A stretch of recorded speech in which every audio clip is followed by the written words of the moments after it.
ഇന്നത്തെ നവകേരളത്തിന്റെ സാധ്യതകളും വെല്ലുവിളികളും കുറിച്ച് സംസാരിക്കാനാണ്.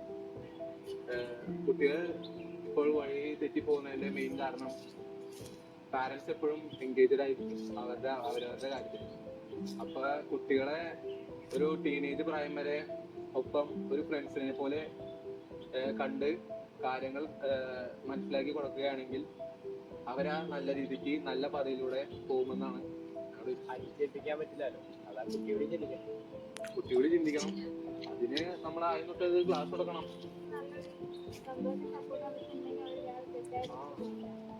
ഫാമിലി നമുക്ക് സന്തോഷം കണ്ടെത്താൻ സാധിക്കുന്നുണ്ടെങ്കിലും തെറ്റായ കൂട്ടുകെട്ടിക്ക് പോകാനോ അതുപോലുള്ള ലഹരി ചെയ്യാനോ അവര് മെന്റലി പ്രിപ്പയർഡ് ആവില്ല. കാരണം ഫാമിലിക്ക് വേണ്ടി എന്നുള്ളൊരു ചിന്ത അവർക്ക് എന്തായാലും ഫാമിലി സപ്പോർട്ട് ചെയ്തിട്ടും ഇതിലോട്ട് പോണവരുണ്ടല്ലോ.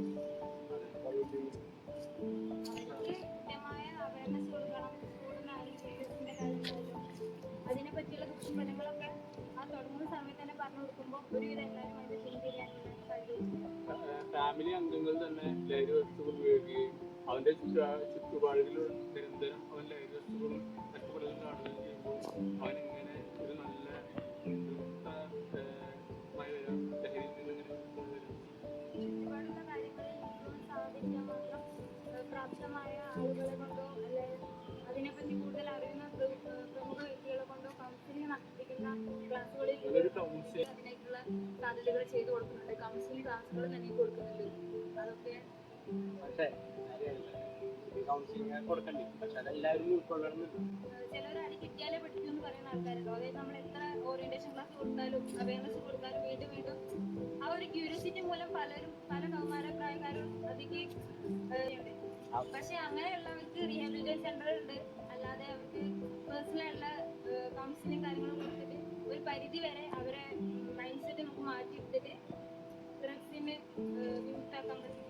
ഗവൺമെന്റിന്റെ എല്ലാ നടപടിയും ശക്തമാക്കിയിട്ട് അവർക്ക് മെയിനായിട്ട് കൂടുതൽ അവയർനെസ് ക്ലാസ് സ്കൂളിലും കോളേജിലും എല്ലാം അവൈലബിൾ ആക്കി കൊടുക്കാം. മാത്രമല്ല അവർ സോഷ്യൽ മീഡിയയിലുള്ള ഇതുപോലെ ഇൻഫ്ലുവൻസ് ആവുന്ന അതുപോലത്തെ വീഡിയോസ് സോഷ്യൽ മീഡിയനെ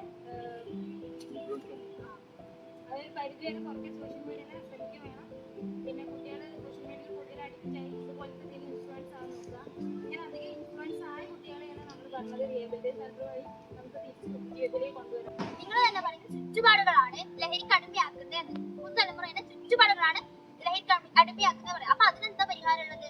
ഇതിനെതിരായുള്ള ശക്തമായ നടപടികൾ ഒന്നുകൂടി സ്ട്രോങ് ആക്കി കഴിഞ്ഞാൽ ഇപ്പൊ യങ്സ്റ്റേഴ്സ് കൂടുതലായിട്ട് ഡ്രഗ്സ് യൂസ് ചെയ്യുന്നത് നമുക്കൊരു പരിധി വരെ കുറയ്ക്കാൻ പറ്റും.